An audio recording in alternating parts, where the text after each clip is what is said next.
Hello, everybody. Welcome back to episode 3 of Hogan's Thoughts. It's been about a week, so I decided it's time to run it back, make another little podcast type thing. Appreciate the support on the first 2. Keep it coming. Like, share, comment, subscribe, all that good stuff. And yeah. And today, the first thing we're going to be talking about is we're just going to be talking NBA, WNBA basketball, okay? WNBA basketball, so let's get into it. Hope everyone's having a good day. Some basic things is that the WNBA was established in 1997, and it expanded to 12 teams, so right now there's 12 teams across many different U.S. cities, and I think they're actually working on another expansion right now to bring in some more teams into different areas. This obviously WNBA, what it is it showcases the top tier female basketball talent across the country, across the world, really, honestly. And then, over the last couple of years, the WNBA has really started taking off with the likes of players like Sabrina Ionescu, Caitlin Clark, Angel Reese. The WNBA, they've had struggle really bringing in fans, but the likeness of those players have really helped them just because, obviously watch Caitlin Clark. She's pulling up threes from like half court. Sabrina Ionescu and Steph Curry had a 3-point competition. Steph Curry won, but she gave Steph, she did good. She was impressive, right? Gotta admit, Sabrina was really impressive in that 3-point contest. And then Angel Reese, you kind of just see her in the media a lot for saying a lot of crazy stuff. But she's in the media a lot, brings attention. All press is good press, I guess. And then, obviously, the big hot commodity of WNBA players is that talking about their salaries and how much they make and how they kind of want to be how they compare to the NBA. But honestly, I think that's kind of on them because an NBA team, they make about $387 million per year.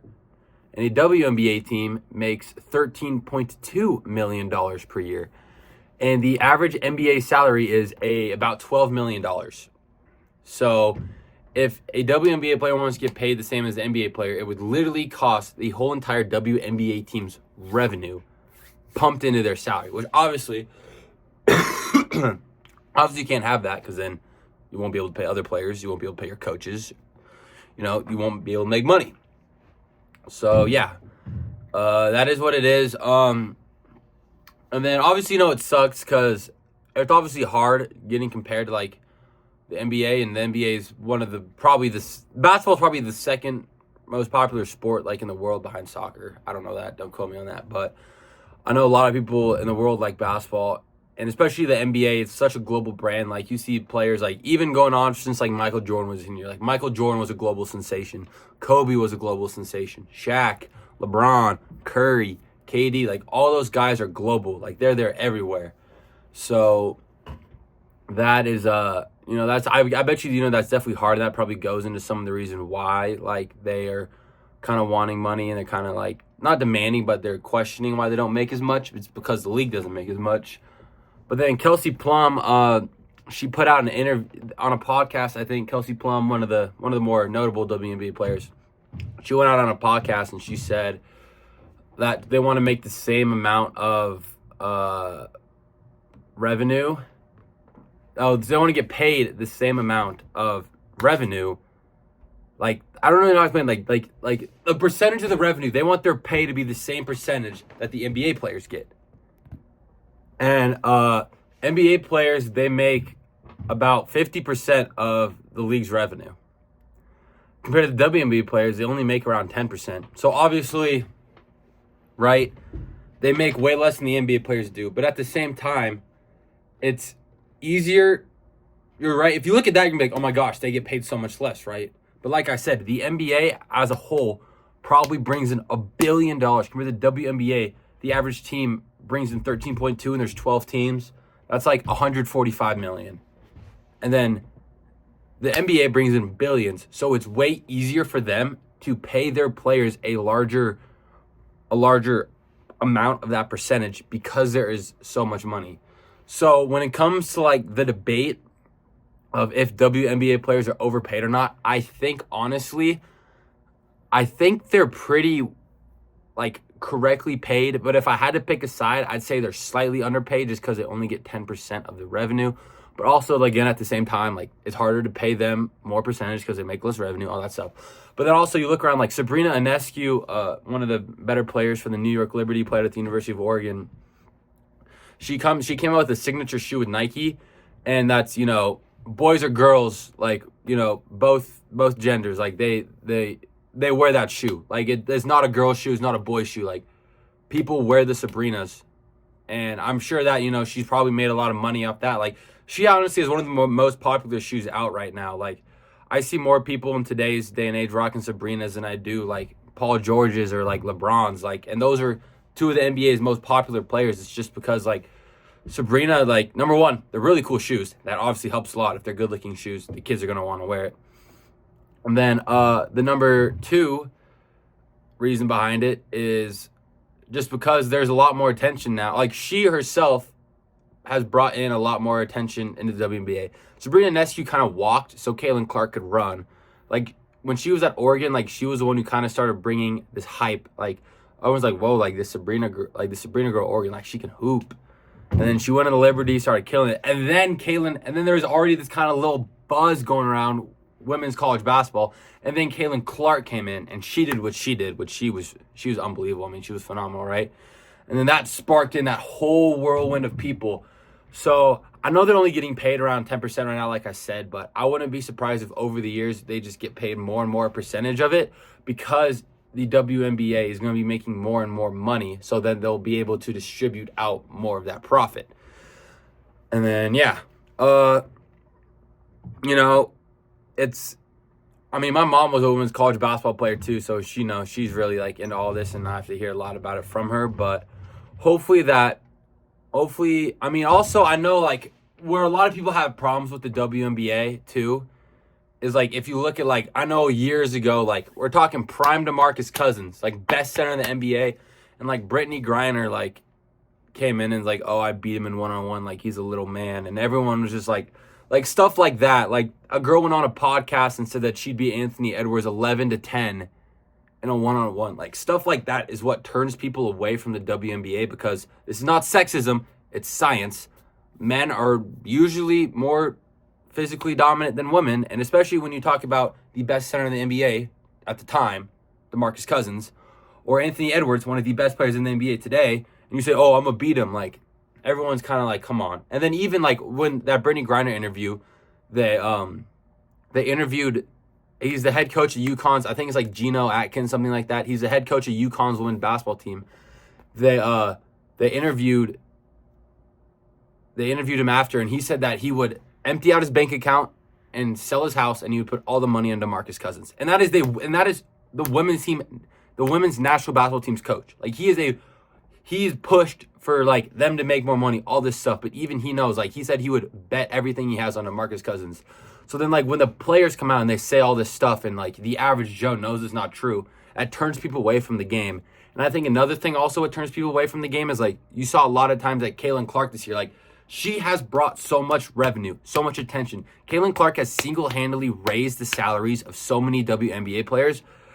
And then when she goes on the court, they'll just like push her over. Like they'll just like push her over, bump her, like intentionally foul her hard. And like they'll like their teammates will be like cheering when they're like beating her up and stuff. And it's like, why are you beating up the reason you're making more money? Like whether you want to admit it or not, people watch the WNBA for Caitlin Clark. Like she's the most polarizing player the WNBA has ever had. Like you should be, obviously don't go easy on her. Like don't be like, oh, you got to score. But don't try and hurt her. Like if Caitlin Clark gets hurt, if she misses a whole season, the ratings, because like this past year was the highest ratings the WNBA has ever had. If Caitlin Clark gets hurt, your ratings are going to plummet straight to the ground. And yeah, so I think that those are kind of the main things. And obviously, this one's kind of obvious too. Is like you watch the NBA, it's like high-flying dunks, all this and that. Like not a lot of players in the WNBA can dunk. So a lot of people don't find it as exciting. So I think those are some of the main reasons why they lack in revenue. And not lack in revenue, but they don't make as much revenue as maybe they think they should. And then but then also flipping it, like I said, you now have players like Caitlin Clark, who is the most polarizing WNBA player of all time. Players like Sabrina Nescu, who has one of the most popular basketball shoes out right now. And then Angel Reese, not really sure what she does, but she's in the media a lot. And a lot of people either like Angel or don't like her, but a lot of people like her. Cameron Brink, and a lot of people like Cameron Brink, Portland, Oregon. Shout out 503. And yeah, like there's still all these just like really good players out there, and the game is gaining more and more followers every year, as I should. Like, again, I think a lot of these women basketball players are ballers, and they're getting the attention they deserve. Yeah, so it's definitely really good for the game. I mean, again, like basketball is such a global sport that I think it's good that like hopefully the WNBA, like it never will be what the NBA is, unfortunately.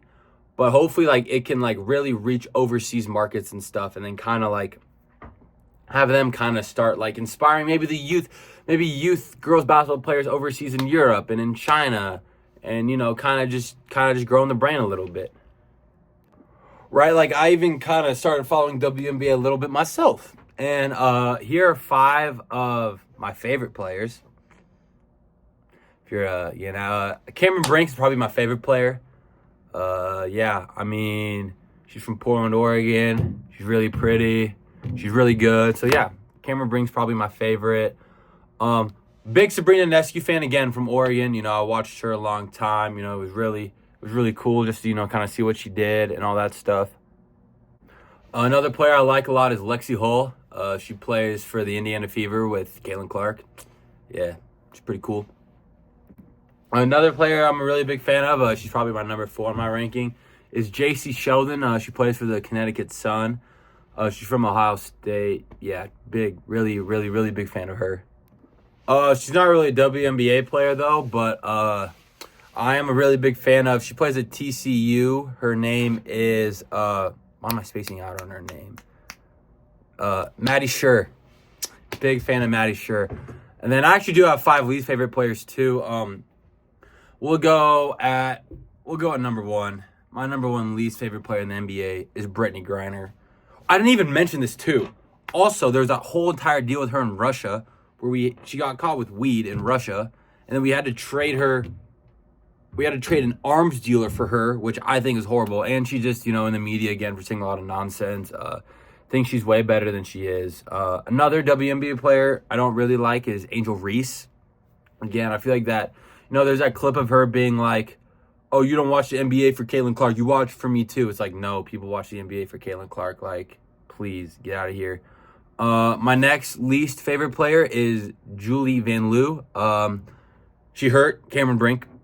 So, yeah, I'll never forgive her for that. Never, ever. And then, let's see. I'm trying to think who else I got. Tiara McCowan. She plays for the Dallas Wings. I actually watched her play at Mississippi State. They played against the Ducks, and I actually went to that game. And she just was kind of a jerk. She just wasn't very nice. I don't know. She just kind of gave off that vibe to me. Never really liked her since. And my number 5 least favorite player in the NBA, I'm gonna go with. I'm trying to think of her name. What's her name? It's on the tip of my tongue. Oh yeah, it's Megan Gustafson from Iowa. She plays with Las Vegas Aces, back-to-back WNBA champs, by the way.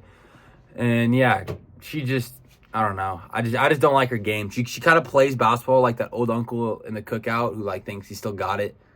He just like, you know what I'm saying? Like, I don't know. Again, no hate to any of these ladies I said are my least favorite. I'm sure they'd beat me in a one-on-one. But yeah. I'm going to wrap it up here. I appreciate all you guys for watching. Please like and subscribe. I'll be back next week. Thank you.